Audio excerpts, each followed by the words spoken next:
بلوچستان اور دیگر علاقوں میں دہشت گردی پھر سر اٹھا رہی ہے۔ سیکیورٹی ادارے ہر روز امن کے لیے قربانیاں دے رہے ہیں۔ 2018 میں دہشت گردی کا مکمل خاتمہ ہو چکا تھا۔ جائزہ لینا ہوگا کن وجوہات پر بدامنی پیدا ہوئی۔ وزیر اعظم کا بلوچستان ورک شاپ سے خطاب، کہا بلوچستان کی ترقی پاکستان کی خوشحالی سے جڑی ہے۔ کراچی تا چمن شاہراہ پر حادثات میں جانوں کا ضیاع ہو رہا ہے۔ چاہتے ہیں خونی روڈ کو امن کی سڑک میں تبدیل کر دیا جائے۔ 350 ارب سے شاہراہ کو 2 رویا بنانے کا فیصلہ کیا گیا۔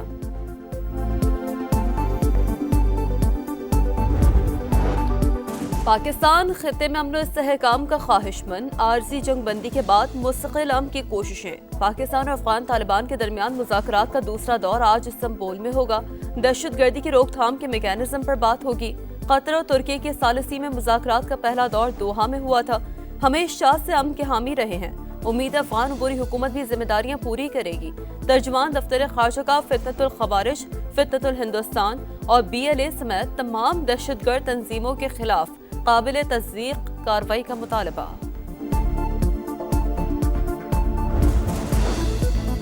پانچ سال بعد تاریخی لمحہ، قومی ایئر لائن کا برطانیہ کے لیے فلائٹ آپریشن 5 سال بعد بحال۔ PIA کی پرواز اسلام آباد سے مانچسٹر 8 گھنٹے میں پہنچے گی۔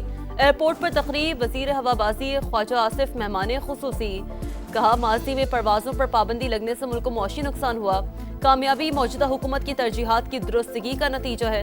برطانیہ یورپ میں سفارتکاروں نے پاکستان کا مقدمہ بھرپور انداز میں لڑا۔ مانچسٹر کے بعد لندن اور برمنگھم کے لیے پروازیں چلائیں گے۔ PIA کو منافع بخش ستارہ بنائیں گے۔ تقریب میں برطانوی ہائی کمشنر جین میریٹ اور دیگر اہم شخصیات کی بھی شرکت۔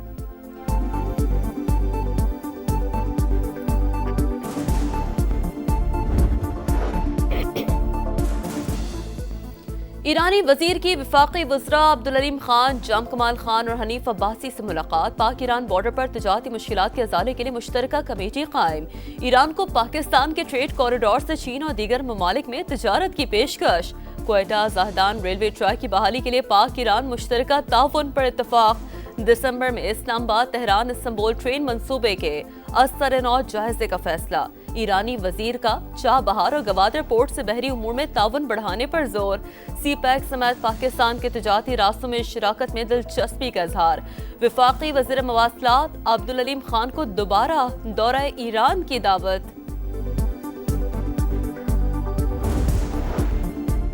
وزیر اعلیٰ پنجاب مریم نواز کے ایئر پنجاب کو جلد از جلد فنکشنل کرنے کا حکم۔ فیز 1 کے لیے کارروائی جلد مکمل کرنے کی ہدایت کر دی۔ ایئر پنجاب کے لیے جدید اور آرام دہ طیارے لیز پر حاصل کرنے کا فیصلہ۔ لاہور سے اسلام آباد ایئر پنجاب کے فلائٹ روٹ پر اتفاق۔ اجلاس میں مری گلاس ٹرین پروجیکٹ کا بھی جائزہ۔ وزیر اعلیٰ پنجاب سمیت ہائی پروفائل شخصیات کی سیکیورٹی اسکریننگ شروع۔ سیکیورٹی اہلکاروں کے علاوہ دیگر عملے کی اسکریننگ بھی جاری۔ IG پنجاب کہتے ہیں وزیر اعلیٰ پنجاب بلا خوف و خاطر نقل و حرکت کر رہی ہیں۔ کالعدم تنظیموں کی وجہ سے سیکیورٹی پیرامیٹرز کو بہتر کرنا ضروری ہے۔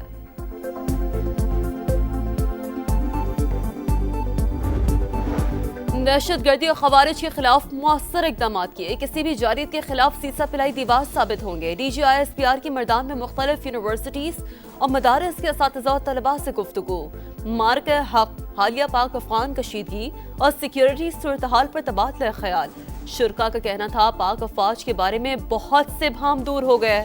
معلوم ہوا کہ کس طرح ملک دشمن عناصر ملک اور افواج کے خلاف سوشل میڈیا پر پروپیگنڈا کرتے ہیں۔ سندھ حکومت کراچی میں 13 انسداد دہشت گردی عدالتیں ختم کرنے کی خواہش مند۔ سندھ ہائی کورٹ نے 8 انسداد دہشت گردی عدالتوں کو اینٹی نارکوٹکس کورٹس میں بدلنے کی سفارش کر دی۔ حیدرآباد اور سکھر کی ایک عدالت بھی اینٹی نارکوٹکس کورٹ بنے گی۔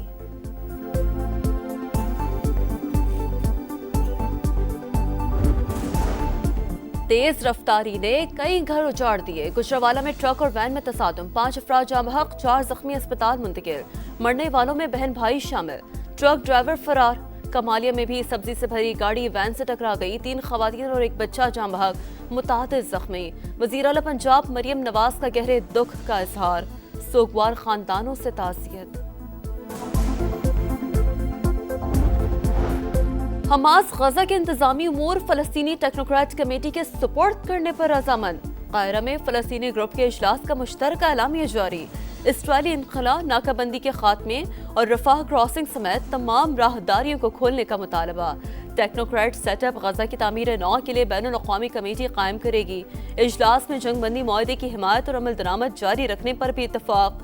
مشترکہ قومی حکمت عملی ترتیب دینے کے لیے تمام فلسطینی دھڑوں کا ہنگامی اجلاس طلب۔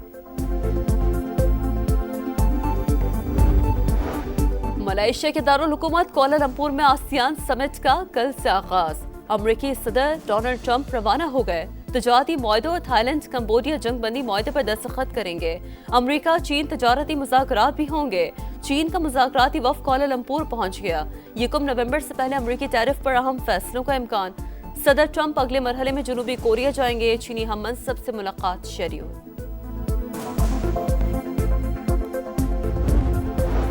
امریکی حکومت شٹ ڈاؤن کے باعث فوج کو تنخواہیں دینے میں ناکام۔ صدر ٹرمپ کے دوست کا فوج کی تنخواہوں کے لیے $13 کروڑ عطیہ کرنے کا اعلان۔ امریکی میڈیا کے مطابق فوج کی تنخواہوں کے لیے رقم ناکافی، اہلکاروں کو فیکس $100 ہی ملیں گے۔ ڈیموکریٹ پارٹی نے عطیات سے فوج کو تنخواہیں کی ادائیگی کو غیر قانونی قرار دیا۔ اخراجات بل پر اختلافات کے باعث امریکہ کے اکثر وفاقی ادارے 1 اکتوبر سے تنخواہوں کی ادائیگی نہ ہونے کے باعث بند ہیں۔